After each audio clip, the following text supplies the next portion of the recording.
What's happening, everybody? Another edition of Off the Top Rope here. Big moment actually in wrestling. Kind of buried underneath a college football Saturday, and then a lot of stuff going on. And NXT had their No Mercy Premium Live event in Florida on Saturday night, and kind of just buried sort of on a random Saturday, like we just had WrestlePalooza a week ago. We just had a big week of wrestling. NXT just has this show, um, and I'll have to talk about, another big piece. TNA had a big show and there was a big moment there. But the big moment in the main event of NXT No Mercy on Saturday night is Ricky Saints, the former Ricky Starks, absolute Ricky Saints is the NXT champion, beating Oba Femi. I think he had 5 DDTs in this match, including one of his springboard tilt-a-whirl tornado DDTs that he had to finish it because he wasn't going to hit the Rochambeau. Come on, Oba's 300 pounds. But Ricky Saints is the one that slays Oba Femi, which is to me was, I thought that this could potentially be possible, but doing it really on random and college football is over the place. It's like, it kind of gets buried. But listen, I know how this is going to get portrayed within the WWE fan base and within the, the AEW fan base. AEW people are going to try and spin this, and I've seen a couple of journalists who lean AEW saying, man, they could have really given this to Javon Evans, and he should have been the one to fill. And you may be right, but can we sort of sit here and, admire, what Ricky Saints has really had to go through in the last year or so? I mean, this guy was basically outcasted. He was really outcasted from AEW. And you could see clear as day. And for whatever reason, the AEW fan base really never appreciated Ricky Starks. They never did. Clearly, that guy was dynamite and no pun intended, dynamite on the microphone. The guy was probably one of the best talents all around that they had. Like, his wrestling ability is fine, but I don't know what the fuck happened outside of the Cody. It's really just wild to me that, it got to the point where, he was just not on television. And then, hey, start of this year, he's in NXT, he shows up at the Performance Center, he wins the North American Championship relatively quickly, and now he's the NXT champion. It's a fumble. Let's call it what it is. It's a fumble. Like, how you could not find a way to have Ricky Starks be on top of your company is beyond me. So NXT really fast-tracking this guy to win. And they did the same thing with Ethan Page. You could see clear as day, Ethan Page, same thing. Won the NXT Championship really quickly, won the North American Championship very quickly. And both these two guys are staples on NXT television. And it's one of the reasons why, even with, a patchwork men's division, that this show is really entertaining. Some of the television isn't good, but at least they're taking chances. And I appreciate them for taking this swing and giving Ricky Saints the championship. Because let's be real here. This division is going to get really interesting. Oba Femi is probably going to the main roster. Guy's been ready for a while. And the guy's done just about everything that you could possibly do. Breakout tournament winner, North American champion, longest reigning North American champion.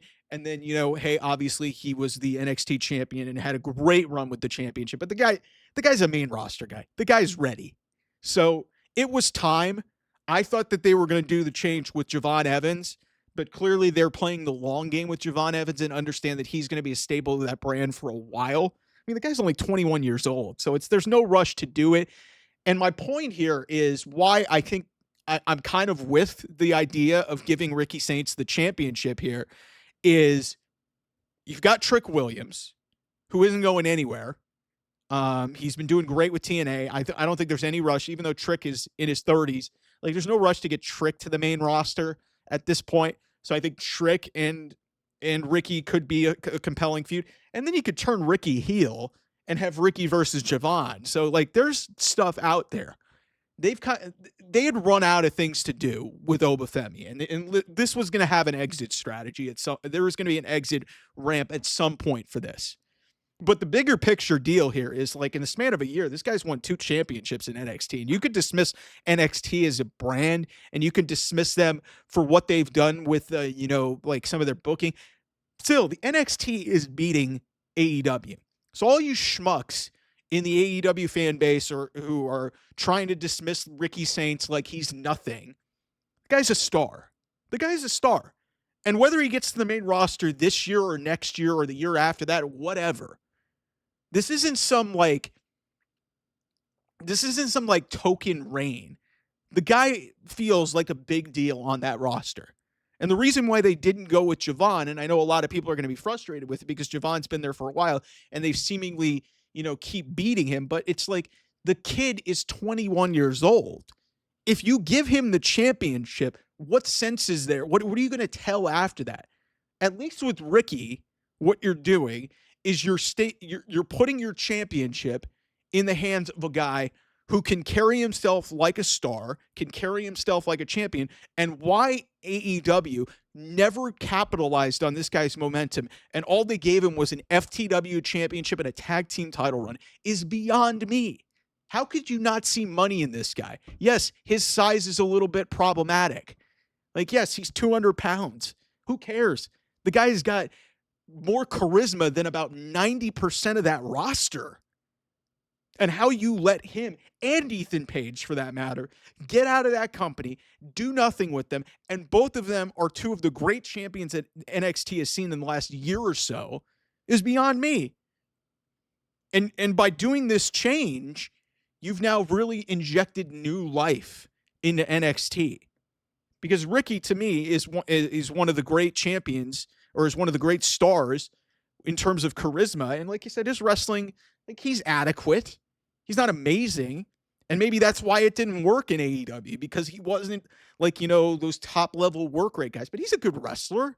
The guy's talented. And he's very unique with the way that he, there's a lot of reasons why they compare him to that's why MJF called him the Pebble. So listen, man, I don't understand this whole need from the AEW fan base to just downplay anything that, one of their former people does. And if this is just like a token handout reign, it's like, no, this guy has done some good work. He did some good work with Ethan Page. Go back to the Great American Bash, a forgotten show, because WWE needs to counter program everything. He's done some good work. And, to be the guy, Oba Femi, that means a lot. So we'll see how this gets portrayed on television. I'd imagine he's going to be the champion for a while. We'll see if it ends up being something with Trick Williams, because I think Trick Williams is probably going to drop that TNA championship at Bound for Glory. That's my guess. Who knows? Maybe they might carry this out a little bit longer. But then you still got Javon. You're still going to have a new influx of talent that you're going to want to bring in and move up the card in NXT. And at some point, he'll be on the main roster. This was a good signing. So, for one, if you're just an AEW fan and you're just mad that he won the championship and you're trying to act like Javon Evans got screwed, you're full of shit. I don't necessarily, I thought Javon made some sense, but let's just build it a little bit. And you put it in the hands of a guy who has credibility, and NXT is not just a developmental brand. They're beating AEW. So you put it in the hands of a guy who has credibility, has a star potential to him, that can be the face of your brand. It makes sense. And if there was going to be somebody to take it off of Oba at this point, he's the right guy. So congratulations to Ricky Saints. We'll see where this goes moving forward. Really interesting show. We'll have a lot more coming here wrestling-wise later in the week. I'll see you guys soon. Bye-bye.